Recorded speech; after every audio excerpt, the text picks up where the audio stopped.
and welcome back to the Anti Library. We are the only podcast that takes the upside down so seriously that today we are doing a deep dive and finding the literary and filmic DNA of Stranger Things. And I have got my favorite reference hunter with me, Shubhendu. Yeah, we have to start with the obvious. So the foundational influences are, as we know, and Duffer Brothers have been quite clear about it, are Steven Spielberg, Stephen King, and John Carpenter. And they even call it the trifecta of influence. So they bring the core cinematic and literary influences that form the core DNA of the series. The show's sense of wonder, childhood friendship, and adventure are drawn from Spielberg's Amblin entertainment films from the late 70s and early 80s, such as, you guessed it right, E.T., The Extraterrestrial, and Goonies. Stephen King's works provide the show's literary horror, character depth, and setting, grounding the fantastic events in relatable small town life and trauma. King's novels like It provide the show's core elements like a group of young friends fighting an evil monster in a small town. And John Carpenter's films like The Thing lend the show its sense of isolation, body horror, synth soundtrack, and paranoia, ensuring that the supernatural threat is truly terrifying. Right. And then there are, of course, the subtle literary influences of figures such as H.P. Lovecraft and J.R.R. Tolkien, and even older writers such as Robert W. Chambers and E.G. Wells. Stay with us as we unpack all of these. Okay, let's talk about how the upside down is shown as a space first. What was immediately visible in the first season of Stranger Things is the slimy, wet nature of Upside Down, and there is both science and art behind it. Upside Down is connected to the town Hawkins, even though it's in an alien. A lot of it is an alien dimension. According to a 2019 survey at the University of Tokyo, the slime mold, let me try to pronounce it correctly, Dictyostelium discoideum, is that right? Yeah. So it can exist as individual cells and eat bacteria in the soil. But when the food is harder to find, the cells come together. So they clump together and they form a kind of a multicellular organism. And they can communicate by secreting chemicals, which kind of shows the nature of the hive mind, the hive mind, which has been mentioned many times in the Upside Down. Can you imagine that the slimy nature of the horror that is upside down has Victorian origins? So, the materialization of the ghost as a disgusting entity first emerged in the late 19th century due to new ideas in physiology and spiritualism that sought to give the spirit a scientific basis. The concept of ectoplasm, a viscous, gelatinous, or slimy substance, was introduced by French physicians Charles Richet and Stanley Gallet. Ectoplasm was theorized as a protoplasmic substance exuding from a medium's body to allow spirits to materialize. And ectoplasm was likened to a kind of a umbilical cord for the spirit in the late 19th century, and it made the ghost disgusting and embodied, slimy, gooey, and so on. While in the earlier periods, the ghost was disembodied and spectral. There is actually a super interesting chapter by the Victorian scholar Pamela Gilbert on it. So, what we see in the Ghostbusters franchise, and definitely how the Upside Down is presented in Stranger Things, is actually a Victorian invention. The watery origins of the Upside Down becomes very clear if you watch the Stranger Things, the First Shadow, the Broadway prequel to the show. Did you watch it? Yeah, we watch it together, right? Well, okay. It's now I'm gonna put a mild spoiler alert in place. It's just for a minute or so, but I promise you that having an idea of the plot absolutely does not take away the experience of the play. It's remarkable. You should go watch it. So it goes back to the time of the Second World War, and it shows that the US did some secret experiments, familiar trope, secret experiments with the naval ship called USS Eldridge. Does that ring a bell? The goal was to make the ship invisible and undetectable to German forces by deploying a force field. But instead of that, the vessel gets involuntarily transported to Dimension X. And I'm going to stop there with the spoiler. So Like there's like a lot of crew, also humanoid characters, that we don't yet get to meet because that's way back in the past, right? But we do see some of the monsters which are familiar to us. So there are the demogorgons all over the play and everything. And then the play is situated in the 60s when the Creel family, remember Henry Creel, moves into Hawkins, Indiana. Now, the rest of it, you have to go watch the play to learn the backstory. That's what majority of the play is about. The backstory of Henry Creel and how he comes to murder his family, and what is behind, the reasons for his behavior, the psychology, and his own trauma, and so on. And what kinds of experiments are also run on him, because we know that he is also the first test subject of Martin Brenner. So yeah, I think that's an amazing play. Yeah, it has all these elements of a lot of these members of Hawkins. They have previously served during the World War, so they carry forward that kind of trauma into the play, and they kind of percolate that into the children. The Upside Down gradually moves from this slimy, wet space to a space with strange vines and tentacles, right? This mirrors life thriving after a mass extinction, such as lichens, fungi, algae, etc., which were there 66 million years ago when an asteroid wiped out the dinosaurs, for instance. Um, and they kind of facilitated life. So there is quite a bit of science to it, but we also see vines which show the ability to communicate among itself, which scream when they burn. And those vines also have interestingly Victorian origins. So they draw upon the subgenre of what is called the botanical Gothic, a subgenre of late 19th century adventure novel featuring usually male British explorers battling fictitious killer plants from the colonies.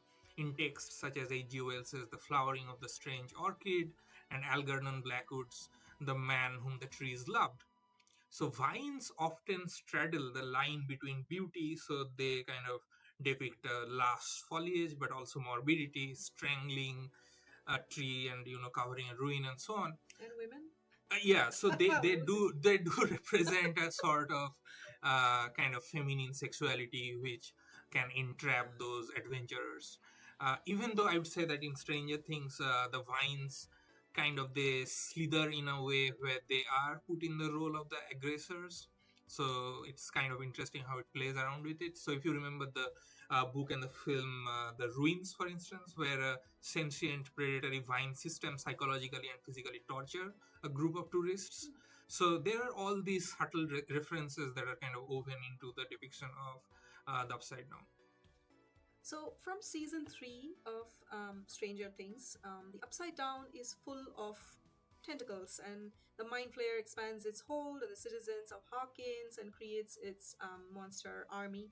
These tentacles kind of remind you of synapses, neural synapses, neurotransmitters, which transmit electrical signals in the brain, which kind of mimics the structure of the hive mind. Oh god, I got to the hive mind again. It's kind of my favorite term these days. So these reminded me of sea monsters that we see in seafaring texts also. Like for centuries, sea monsters based on myths and folk tales, including those with tentacle-like features like the kraken, appeared on maps to fill in unknown and perilous areas of the ocean. Actually, in the Victorian era, the land octopus emerged as a powerful symbol in uh, political propaganda maps. Most notable in I don't know, Fred Rose's. It was called Serio-Comic War Map for the year 18 something 76 77, yeah, 1877. So Serio-Comic War Map for the year 1877. Where the Russian Empire was portrayed as a literal octopus, using its tentacles to take control of all of Europe and so on. All the paranoia, all of that shape how the Upside Down is portrayed as this extremely unthinkably scary place in Stranger Things. Yeah, we do see a lot of tentacles in the Upside Down in season 3 and 4 of Stranger Things. It gets more and more tentacle. Although the vines and demo dogs still remain, and of course there is an addition of the demo bats which fly during the Metal Jam Metal Jam. of 80s. So spiders and spider-like creatures are actually a common and effective trope in horror fiction and film, capitalizing on the widespread fear of arachnids. It's called arachnophobia, right? And it explores the kind of deep-seated association between the spider and the uncanny, the vile, the primitive, and so on.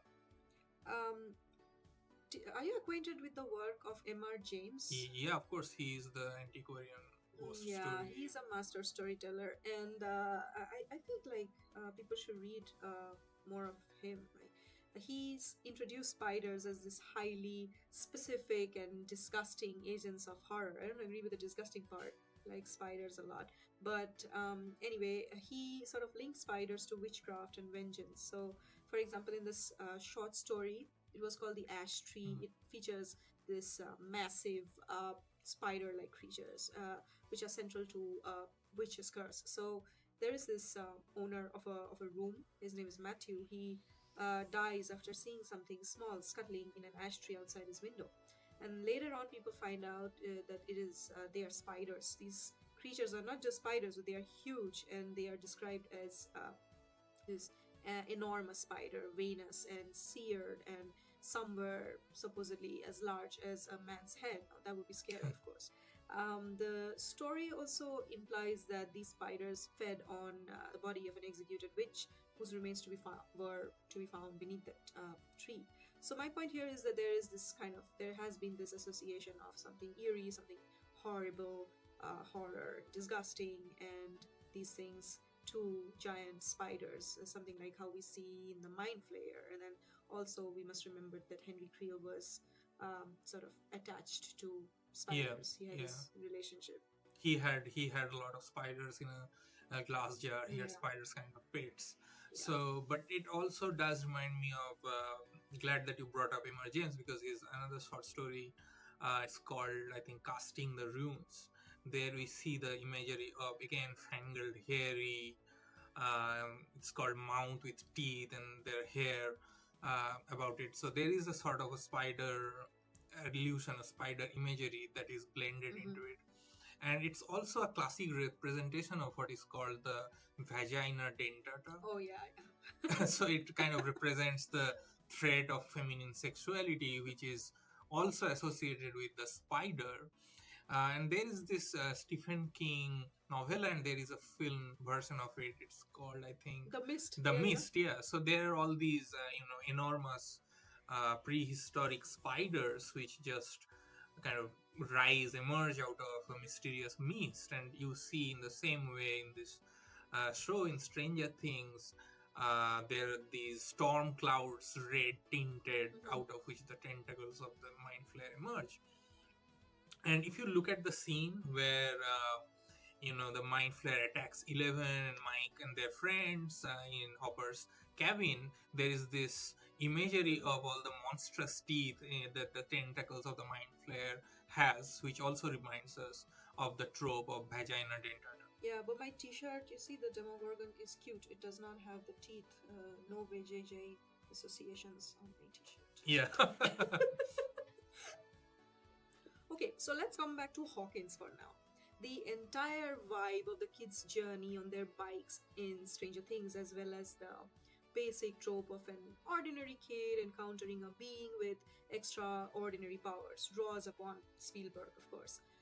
Eleven's powerful but innocent connection with Mike makes you go, "Aw." That's a direct homage to E.T., Yeah. the extraterrestrial. So it's not just the book, it's the heart of it, the bond between Mike and Eleven is sort of a direct parallel to Elliot and E.T., with Mike hiding Eleven and trying to protect her from the government. This one is so familiar. Eleven's makeover in season one with her colorful clothes and the hair and so on mirrors the scene where Elliot and his siblings dress up E.T. to make him seem more, human. What takes the cake is the scene where the government agents in the vans they chase the kids. This is a sort of a shot for shot flip of the famous bike flying scene. Yeah, But that's genius. 11 literally flips the vans. That is genius, I Right. would say. Yeah. Agreed. But you can't just talk about Spielberg's influence on Stranger Things without adding the Goonies, right? The group of misfit kids on a dangerous quest, the bullies, the treasure map, the kind of the main character Mike is of course also a direct nod to Mikey Walsh from the Oh, Goonies. yeah, I didn't think of that. Yeah, and the bully at school is named Troy, which is also can one can hear the echo of Troy from the Goonies. Dustin's humiliating dance is a direct reference to there is this dance of chunks in the Goonies, and of course in season 2 they literally cast Sean Astin, who was a Goonie. Oh, yeah, Yeah, and he's Bob Newby. that's So, meta genius. yeah, so that's amazing. Yeah, yeah. And the second key influence behind Stranger Things is Stephen King. So 11 is sort of essentially a blend of Carrie and Firestarter. So Firestarter's Charlie McGee. Um, Psychic powers, government experimentation, nosebleeds from overuse of psychic power, and that terrifying scene in season 4 with the bullies in the roller rink. So that's just pure Carrie Yeah. prom scene callback. But the kids' whole dynamic, the feeling of a small town secret being fought by a group of close knit children. That's it. And Stand By Me, which was based on King's novella called The Body. Even the ominous little card font is a direct nod to King's 80s paperback covers. Yeah, the title cards of all these chapters that definitely Yeah, remind me yeah, of yeah, yeah. Very Stephen King. paperbacky. Yeah, yeah, very pulpy Yeah, paperbacking yeah. covers. Perfect. Yeah, glad you brought up Carrie, which is of course Stephen King's first novel, published in 1974, and it strongly influences Stranger Things. The horror novel tells us a story of a shy high school girl with telekinetic powers, much like Eleven, who is relentlessly bullied by her classmates and tormented by her religious mother. Carrie was famously adapted in a 1976 film, which starred C.C. Spacek, and it's considered a classic. The show directly references Carrie's iconic imagery. So, if you remember the shower scene with the blood splattered hospital gown for 11, and her being taunted by classmates, In the skating rink, the yeah, roller the skating. chocolate milkshake incident at the roller rink, that definitely is a nod to Carrie. But Stranger Things and Carrie explore both of these texts, films, shows, and film explore the fear and danger of a person with extraordinary abilities, uncontrolled powers, which is sort of a recurrent Stephen King theme, Yeah. and the social ostracization that follows a powerful individual. Yeah, I agree. Stephen King's novel It is another major influence on Stranger Things, of course. It sort of provided inspiration for the show's core elements, like a group of young friends fighting an evil monster in a small town and so on. And both these feature sort of losers club, I mean, losers within quotes, Yeah. quotes of outcasts and sort of monster related loss, a younger sibling and a very strong female character joining an otherwise all male group, and bullies, confrontation with bullies and adults who are completely unaware. Yeah, or unhelpful and unaware, like Mike's dad. Yes. So the similarities are so strong that the Duffer Brothers, who created the Stranger Things, of course, originally wanted to create a new film adaptation of it. That I think is significant. They really Yeah, I wanted to didn't do know that before they started their own series. Yeah. So, if you had to pick one influence that looms largest over the entire series, especially on the character of 11, what would it be? I don't know. I think Carrie Firestarter Carrie. It has to be Stephen King's Firestarter. The 1984 film adaptation stars a 9-year-old Drew Barrymore as Charlie. She's a powerful psychic, a kid who can literally light the world on fire just by using the mind. That that has parallels with Elle, right down to the nosebleeds and the government pursuit. It's very undeniable, I think. Firestarter is the absolute blueprint. Now, Firestarter itself is a bit of a weird movie, structure-wise, I mean, but it definitely influences Stranger Things. It jumps all over the place, but the core of the story begins in college with Andrew and his future wife, Vicky Tomlinson. They participate in a paid experiment. Again, classic sci-fi trope, where they are injected with this substance called LOT, Lot 6. Uh, Most of the other participants don't make it. But Andrew and Vicky survive, and they both walk away with psychic abilities. Now, Andrew develops this intense power called the push. He has to grab the sides of his head, focus hard, and he can essentially control minds and even manipulate physical objects, which easily parallels the psychic abilities of Eleven, although her character is more like Andrew's daughter, Charlie, upon whom the government agency in Firestarter called the shop want to Hmm. experiment. So there is also a lot of real life history to the parallel between the characters Charlie and Eleven in Firestarter and Stranger Things, and all these kind of recurrent tropes of experiments, which also explains the strong Cold War vibes of the Mhm. show. So let's jump back to 1953, the year the Korean War ended. And as the US soldiers returned home, many were understandably suffering from PTSD.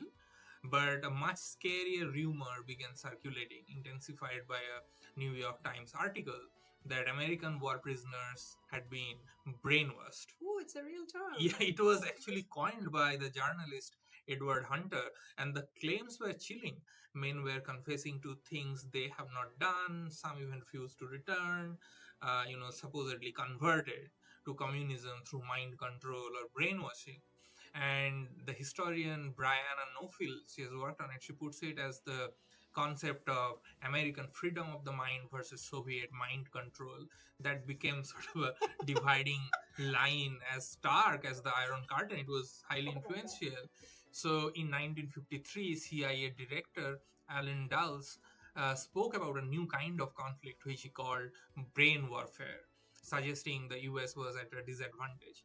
That same year, the CIA launched what is called the Project MKU, M- Project Mac Ultra, MK Ultra. MK Ultra, with the goal to rapidly develop national mind control abilities to match what the US government thought the Soviets already had. So they experimented using methods like hypnosis, electroshock radiation, and heavy doses of hallucinogenic drugs like LSD. Oh, I like that part. No, it was not good. No, I'm Critically, sure it was not. yeah, many people Just kidding. were, tested on without their knowledge or consent, which made it hugely controversial in the 70s. That is a fascinating history. I find it really interesting how the Cold War era's anxieties about nuclear war and societal collapse are woven into Stephen King's supernatural horror, as seen in the Ape miniseries and the recent spin offs, which obviously reflect on Stranger Things. We will unpack more references, but let's first acknowledge the third key pillar of Stranger Things, the sci fi horror aspect of it, John Carpenter. The most immediately recognizable influence is the show's music. The composers, Kyle Dixon and Michael Stein of the band Survive, adopted Carpenter's signature style of minimalist, synth heavy scores, especially reminiscent of the movie The Fog, Hmm. which builds a strong sense of unease and dread rather than relying on frequent jump scares. And I love that about Stranger Things. The soundtrack is a, I would say it's a cornerstone of the show's nostalgic 1980s aesthetic. Yeah, absolutely. So, uh, I mean, if Stranger Things is a love letter to 80s cinema, then Steven Spielberg is the adventure plot, and Stephen King is the coming of age heart, and all these experiments. But the mood, the fear, the relentless, synth music, the dread, that's all John Carpenter. Absolutely. Beyond the score, which you rightly mentioned, which is a great point, the biggest single visual influence has to be Carpenter's 1982 masterpiece, The Thing. Mhm. This movie is sort of horror's high watermark for body horror and paranoia. The plot of The Thing, a monstrous, shape shifting alien which infiltrates an isolated research base, forcing the crew to turn on each other. That feeling of stealth invasion of an unknowable, grotesque entity that we see in Stranger Things as well, especially when, mind flare influences all these Hawkins inhabitants, how they sort of start turning on each other. That kind of strongly reminds me of it. And of course, it's also the bio of Hawkins in every season. There are a lot of direct references to references in Stranger Things as well. So Max's costume as Michael Myers in Stranger in season 2 is a direct reference. And a hospital logo from Halloween 2, which is another Carpenter film, makes an appearance in season 3.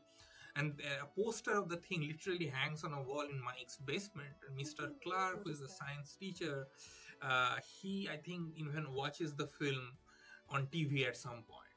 So the design of the monsters in later seasons are also heavily influenced by the practical effects of the thing. It's a heavy influence on Stranger Things. Since we are talking about monsters, the Demogorgon's design, which with its monstrous peeling face, it owes a massive debt to the groundbreaking practical gore effects in the thing.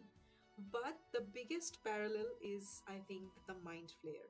This creature isn't just a monster; it's a terrifying psychic hive mind, forcing innocent people or innocent things like the poor scientists at the Russian base, to transform into its horrific biological components. The sight of black pulsating veins and the grotesque mutations, that is pure unadulterated Carpenter body horror creeping out of the upside down. Yeah, look at Hopper's character too. A lot of John Carpenter there. I think he's the cynical, tough but good-hearted cop in a small town dealing with the impossible. He's kind of in my opinion, a blend of Jack Barton from Big Trouble in Little China and a slightly less grumpy Snake Plissken from Escape from New York. Oh, and I think Hopper is a quintessential Stephen King sheriff. He is this small town cop with a tragic past, like his daughter. More about that in this season, of course, and a drinking problem and a deep-seated desire for justice in a Mm. corrupt system. He's Sheriff Pangborn from The Needful Things, or even a grittier version of Sheriff Brody from Jaws, maybe. Mm. So maybe a little bit of Steven Spielberg in here as well. Yeah, he kind of mixes up all the trifecta of influence. And since we are back to joining the three dots of King, Spielberg, and Carpenter, we should probably do a season by season analysis of different movie influences on Stranger Things, which could also be a good recap of the series. Maybe, yeah. Okay, we can track how the influences of shift across the seasons happen. So season one is very much the E.T. Poltergeist Close Encounters blend, and then the central plot of Poltergeist, where a young girl is taken from her suburban home into a parallel dimension, and that is mirrored in Stranger Things when Will is pulled into the upside down. Hmm. Joyce talking to Will through the Christmas lights. That also, I would say, parallels the Poltergeist connection to the spirit world, where the family uses the television to communicate with the spirit world. The tied together linens used by the buyers to move between the worlds in Stranger Things is also a direct reference to the rope used by the Freeing family in Poltergeist to go back and forth between dimensions. Yeah, season two ramps up the horror, channeling a lot of the exorcist with the mind flare possessing Will, paralleling the possession scene there, right? And the whole medical supernatural intervention is also, kind of a great horror homage. The season's climax involves kind of an exorcism of sorts. To Will from the mind flayer's control, borrowing heavily from the ritualistic exorcism that we see in the classic film. Plus, Dustin's storyline with Dirt the Demo Oh, that's Dog my favorite. is pure gremlins, a cute, mysterious pet that you definitely should not feed after midnight or let out of the basement for that matter. I would totally do that. I find the demo dogs quite cute and would totally raise them at the risk of losing some limbs, I guess. Was Will really exorcised from the control of the upside down world? The first 5 minutes of season 5 suggests otherwise. We will see where that goes. But yes, I love how the seasons roll by with the characters, plot points, and settings heavily referencing films, music, fashion, and a general sense of nostalgia from the 80s.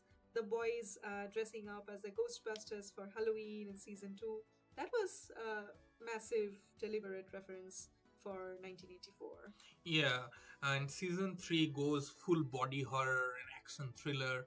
the mind flare constructing kind of this physical body out of molten people. That's straight up the thing, and a little bit of the blob.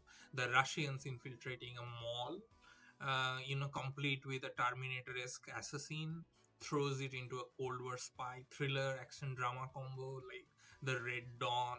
And the mall itself, Starcourt, which is a perfect capture of 80s consumerism and the coming of age rom-com vibes of movies like Fast Times at Ridgemont High, and their aestheticization of mall culture when 11 and Max bond together in a new climate controlled safe space for teenage socialization. Yes, he's the rom-com man here, so yeah. Of course, the mall in Stranger Things is anything but safe. Although there are moments like when Eleven tries new dresses on and just gets to chill with Max at the Starcourt Mall. Can't say I didn't like that. But this mall has a sinister secret, of course, invaded by Russians, but even more dangerously, of course, by the mind flare. The green liquid from the Russians, the green liquid which the Russians smuggle into the mall. That reminds me of Carpenter's Prince of Darkness, Oh. the 1987 flick, which centered on a group investigating this canister of liquid green Satan.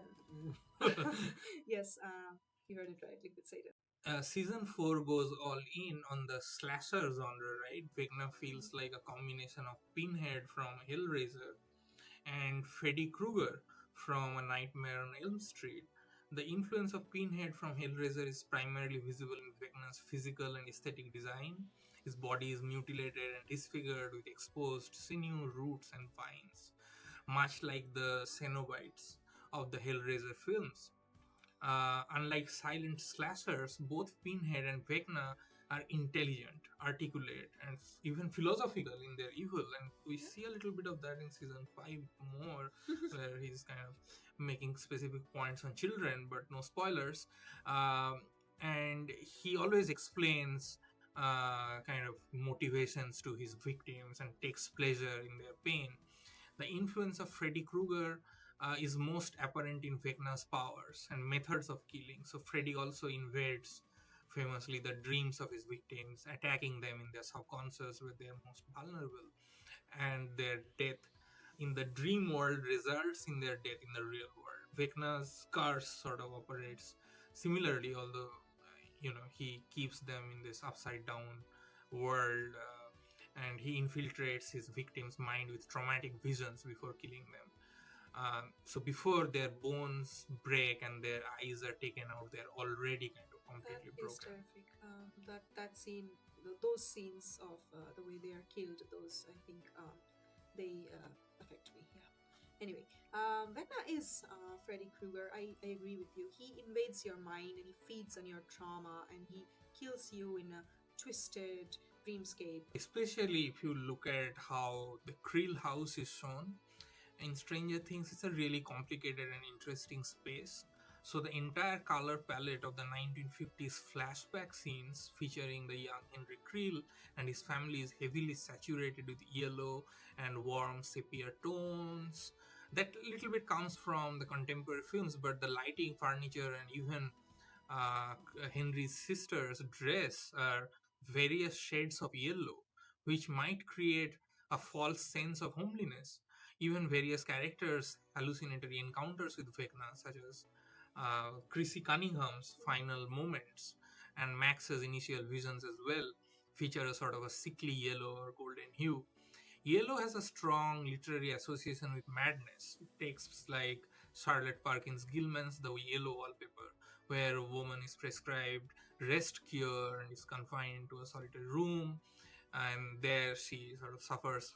She's already suffering from postpartum depression, but she slowly goes mad in that room. It's one of my absolute favorite short stories.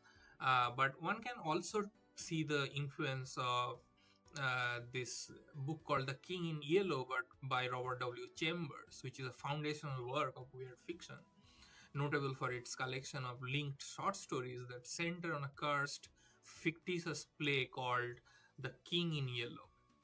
And we will see a different kind of interesting blue aesthetic of the Creel house in season 5, but no more spoilers.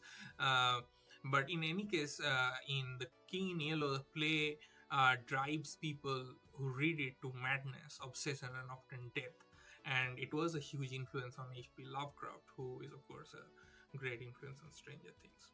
Yes, I knew that you have been waiting to bring up your Lovecraftian punches. I do sense that the upside down in Stranger Things is very Lovecraftian space in some ways. It's an alternate dimension that defies our laws of physics, and it is decaying, it is hostile, and it is in some ways indifferent to human bonds. But the core of Lovecraft's horror is the idea of cosmic indifference, right? So that is so central to his philosophy of cosmicism. Humanity is small, insignificant, and surrounded by vast, ancient, and uncaring forces. But I feel Vecna is so personally vengeful. He wants to take revenge on 11 for personal reasons. Yeah, I think that's a great point that Lovecraftian horror is sort of indifferent to humanity, and Vecna is very vengeful. But if you look at the original inhabitants of the Upside Down in Stranger Things, they are very Lovecraftian. The Mind Flayer is Lovecraftian, although the name is, of course, taken from Dungeons and Dragons. It exists across dimensions, has tentacles in smoke form, and its motives, more importantly, is totally alien and horrifyingly large scale. Lovecraft's most famous monster, Cthulhu, is described as a massive tentacled creature which is part god, dragon, octopus, and so on, which resides in a non Euclidean reality outside of our own. Even the Demogorgons, which is more obviously a D&D reference, um, have weird forms. So they are faceless, they have peeled head, and even though they are kind of cutesy as demo dogs, they are actually described with really alien terms like gate.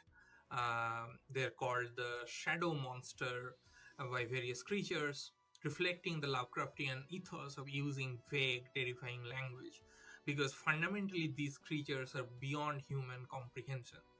So these original creatures of the Upside Down are classic Eldritch abominations. Their design is unnatural, their motives are inscrutable, and they're part of a hive mind that controls an entire ecosystem. Now, Vecna enters this world in a mutilated and impaled state after 11 with a psychic power pushes him through the dimensions. And he becomes a sorcerer of sorts in this dimension. He embraces the inhumanity of the Upside Down, he kind of masters it, but there are still, debates whether the Mind Flayer is controlling Vecna or the other way around. So, in many Lovecraft stories, the human villain is a cultist or an obsessed individual who seeks to understand the horrific cosmic reality out of their own hubris and ultimately serve the ancient horror lurking there, losing their humanity in the process. And they are kind of parallel to the military experiments, which actually kind of trigger the horror of the Upside Down. So I agree that in Vecna there is a personalization of horror in this kind of a very Stephen King way.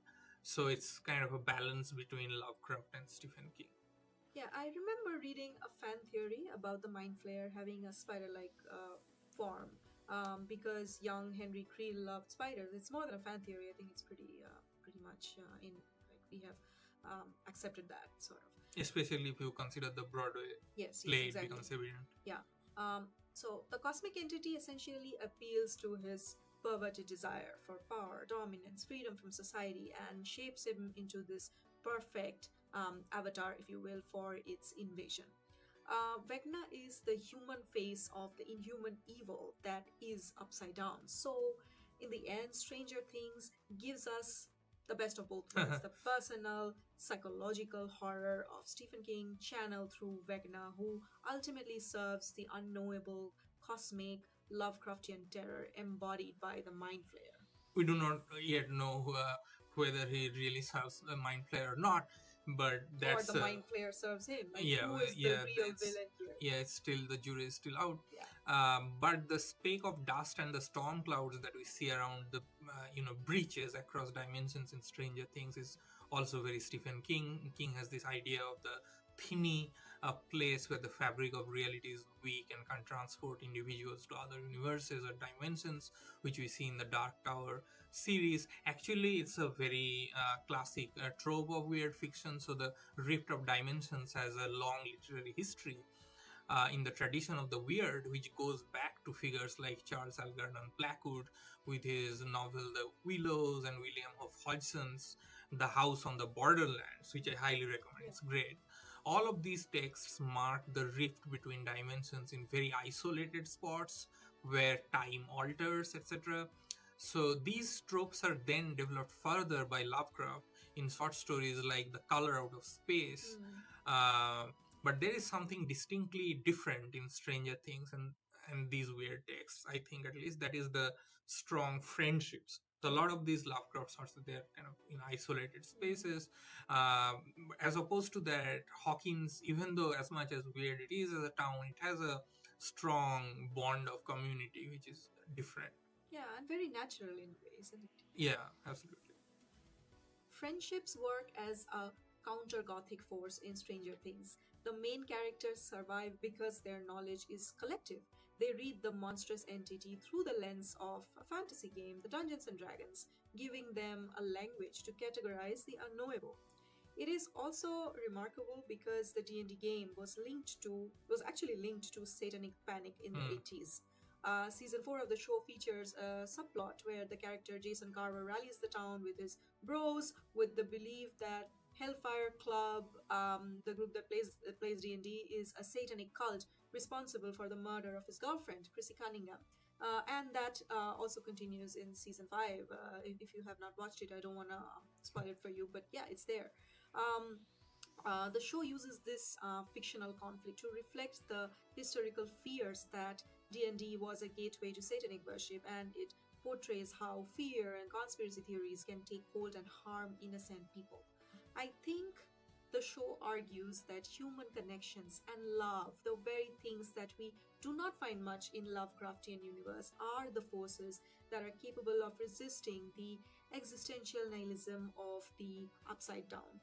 So, when facing cosmic terror, the children rely on their bonds, not just their weapons or on science. Yeah, true.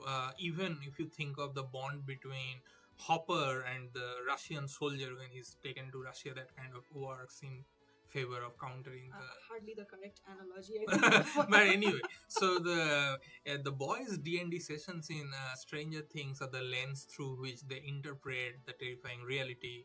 But D&D's entire framework also relies on Tolkien.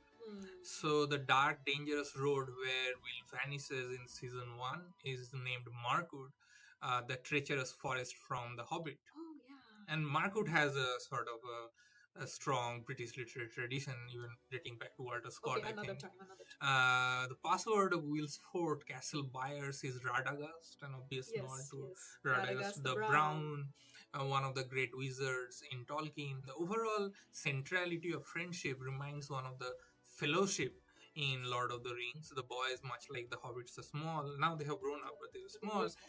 Initially unprepared heroes who were forced to venture out to save their world from an unimaginable evil, a dark lord, a shadow realm, ancient monsters, all of that. Eleven, with her power, is also an outcast figure, so she could become kind of dangerous, but she's ultimately becomes adorable and likable and even in some sense redeemed through her friendships and love. So let's hold on to that warm note of friendship, although as we feel and as the creators and the cast members of Stranger Things have said in various interviews, there would be a lot of deaths in the final season. Yeah. So let's end with Kate Bush's running up the hill, which has helped all Stranger Things fans to survive from Vecna, along with Max, who we hope will get out of her coma real soon. Yeah, and we see her, but no, yeah. No. Yeah. Well, the song's lyrics about wanting to swap places with a loved one to understand their pain and its uplifting music is ultimately what helps Max escape Vecna's supernatural attack by anchoring her to her happiest memory with her friends. And we hope we will find that glimmer of hope at the end of Stranger Things. Please like, subscribe, and share our channel. We love you. Thanks and bye. Thanks.